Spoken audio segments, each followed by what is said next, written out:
The story begins in a place steeped in quiet wonder, perhaps an old, dust-laden attic filled with forgotten treasures, a grandparent's house where time seems to move slower, or even a quiet corner of a museum where the air hums with untold stories.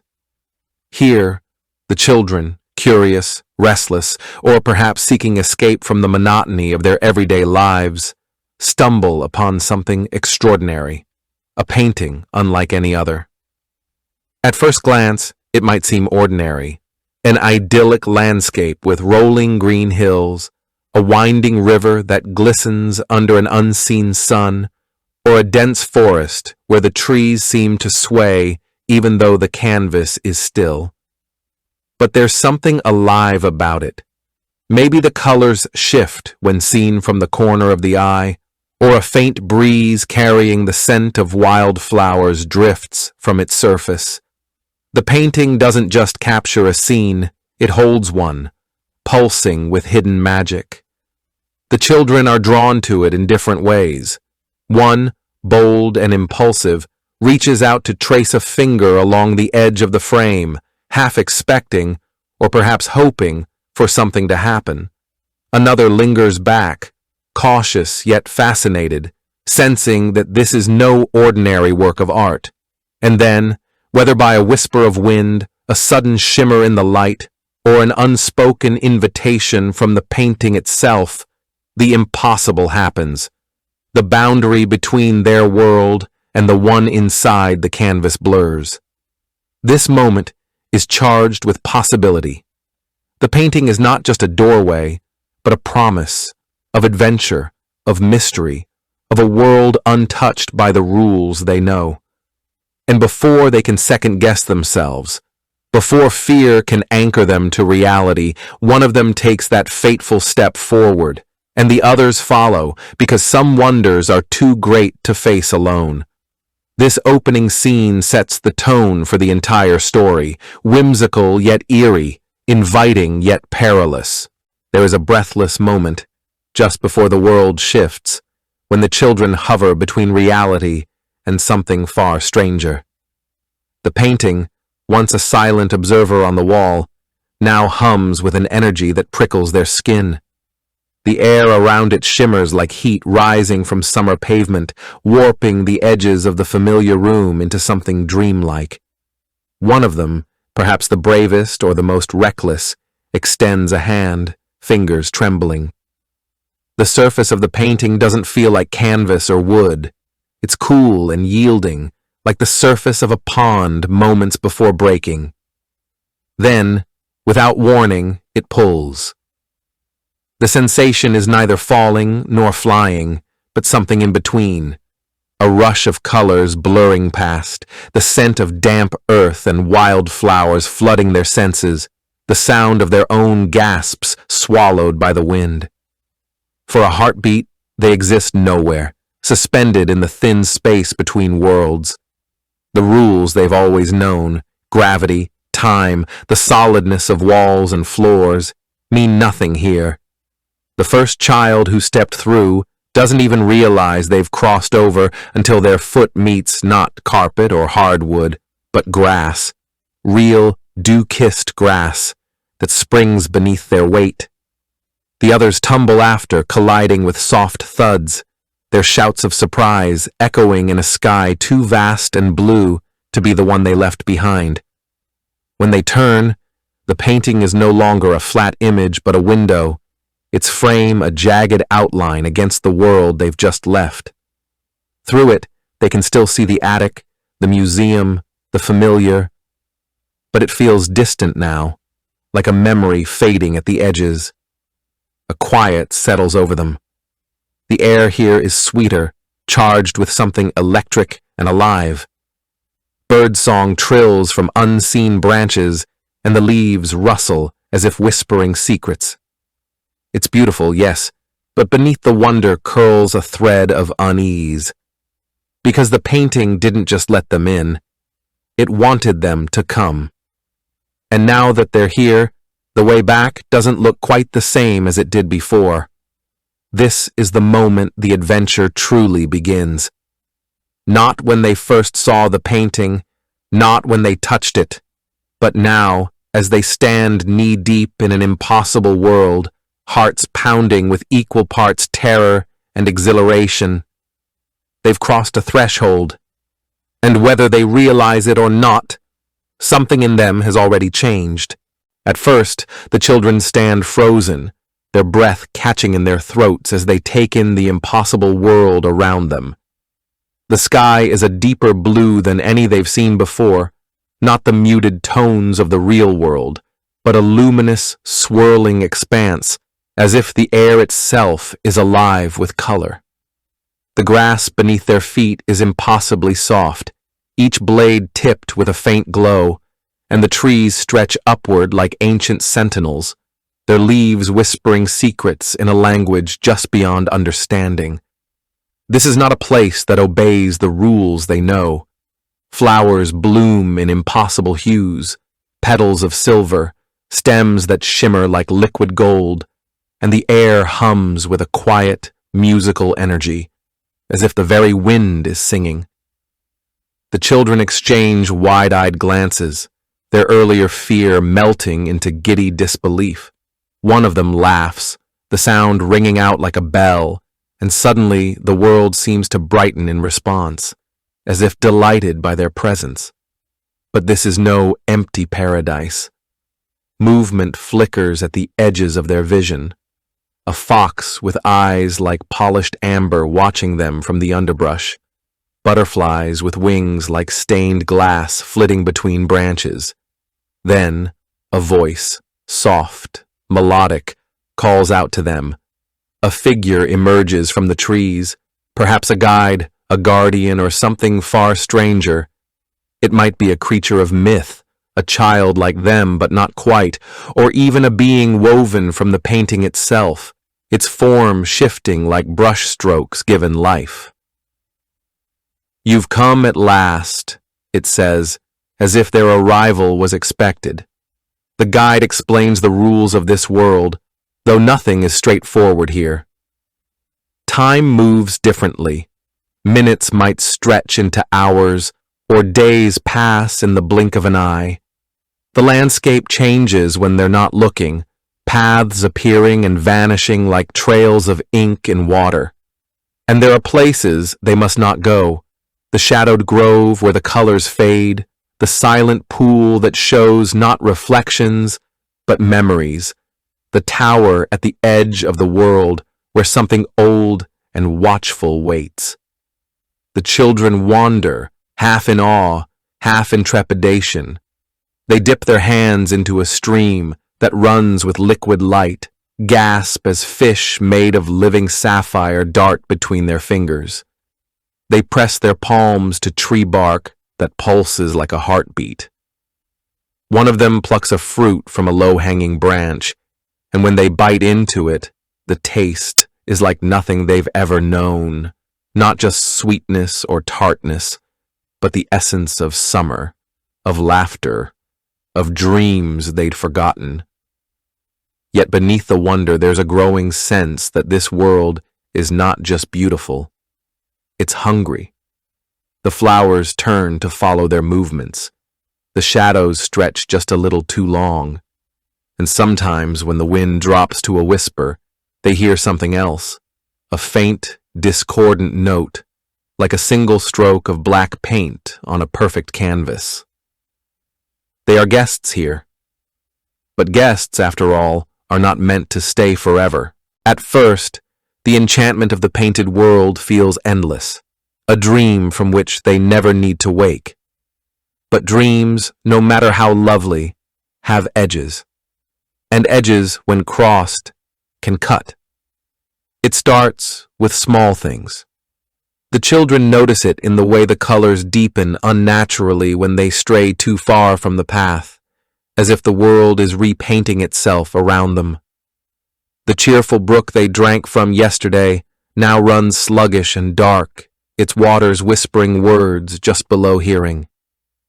The friendly fox that once trailed them with curious eyes now watches from a distance, its gaze unblinking, its muzzle stained with something that might be berries or might not be. Then comes the silence. The birds no longer sing. They perch like feathered sentinels in the branches, their heads tilting in eerie unison as the children pass. The wind, once playful, now slithers through the grass like something hunting. And the guide, if they ever truly had one, is gone. Or perhaps it was never really on their side at all. One of the children stumbles upon the first real warning, a patch of earth where the grass has withered into brittle threads, the soil beneath cracked and gray. Nestled in the decay is a small, half-buried object, a toy soldier, a hair ribbon, a single scuffed shoe. Things left behind by others who walked here before, others who did not leave. That's when they understand. This world is not just alive. It feeds. The painting did not bring them here to explore. It lured them. The trees no longer offer shelter. Their branches twist into gnarled fingers, their roots snaking across the ground like traps waiting to be sprung. The sky, once a radiant blue, now pulses in slow, bruise-like waves, as if the horizon itself is breathing.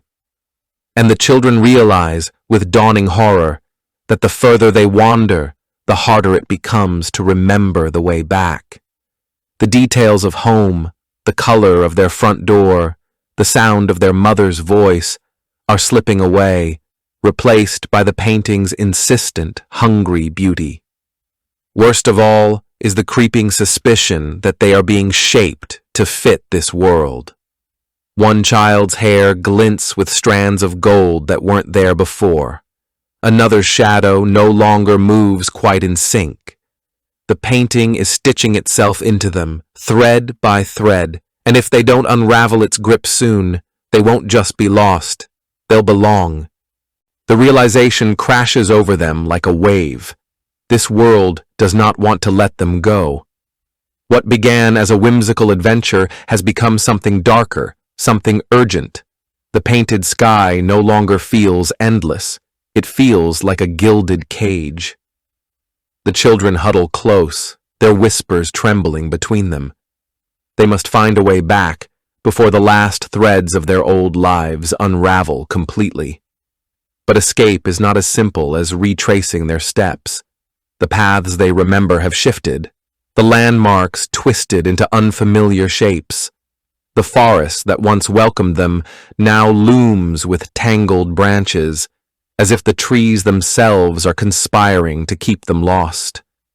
The river they crossed now churns with currents that pull at their ankles, whispering stay, stay, stay in liquid murmurs.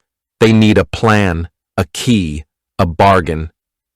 Perhaps the guide, now vanished, had mentioned something in passing, a clue disguised as a story.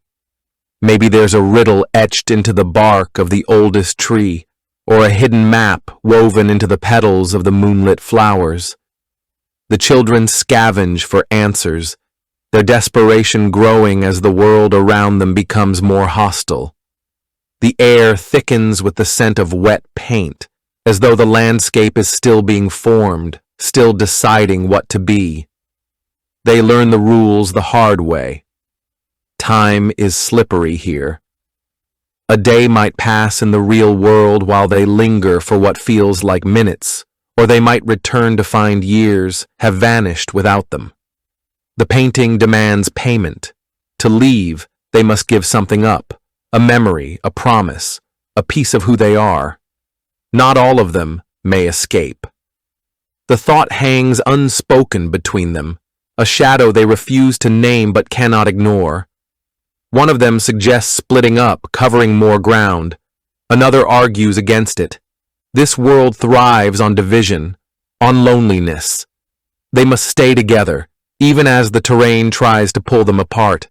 They press onward, their bond both their anchor and their lifeline. Then, at last, a glimmer of hope. A doorway, a mirror, a patch of canvas shimmering like a mirage. But between them and their way home stands the final test. Perhaps it's the thing that lurks in the tower, the one with eyes like smudged ink. Perhaps it's their own reflections, twisted into grotesque parodies of themselves. Or perhaps it's something worse, the dawning fear that even if they make it back, they will never be the same. The children stand at the threshold, hesitating. The real world is so close, yet it feels like a story they were told long ago, half remembered. Do they still belong there? Do they even want to?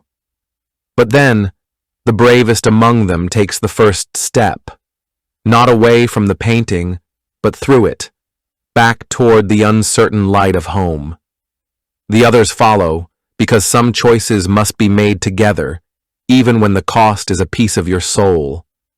And so they run, hearts pounding, not knowing if the world behind them will let them go, or if it's already too late. The air crackles with the tension of a world unraveling at the seams. The painted sky, once so vivid, now bleeds into swirling grays and sickly yellows, as if the very essence of the place is coming undone. The children run, through grasping brambles that snag at their clothes like pleading fingers, past trees that groan and bend as if trying to block their path. Behind them, the ground itself seems to liquefy, colors melting into a swirling, hungry maw that threatens to pull them under. They can see it, the way back.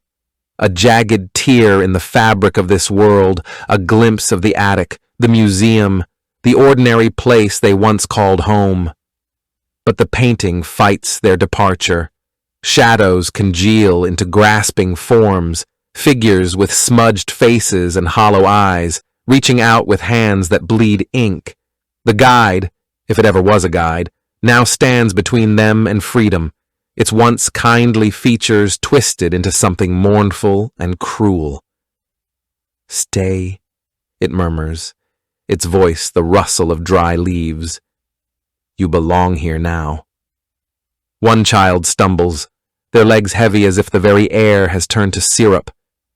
Another turns back to help, their fingers brushing just as the ground beneath them gives way, collapsing into a whirlpool of swirling pigment.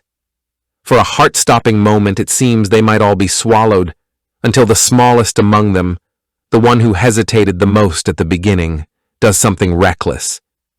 They lunge forward, not toward the exit, but toward the heart of the storm, grabbing a fistful of the painting's unraveling threads. The world screams. Color erupts around them, a deafening burst of light and sound. The children are flung forward, tumbling headfirst through the tear in reality. The last thing they feel is the cold, wet grip of the painting's fingers slipping from their ankles. Then, nothing. Silence. They land in a heap on the familiar wooden floor of the attic, gasping, their clothes smudged with paint that shouldn't exist. Behind them, the canvas hangs innocently on the wall, once again just a painting. But it's different now. The colors are duller, the edges frayed. And if they look too closely, they might see, just for a second, the faintest impression of small, desperate hands pressing outward from the other side. The air in the attic is thick with dust and silence, so ordinary it feels like a dream after the screaming colors of the painted world. The children lie sprawled on the floor, their chests heaving, their fingers still tingling with the ghost of magic. For a long moment, none of them speak.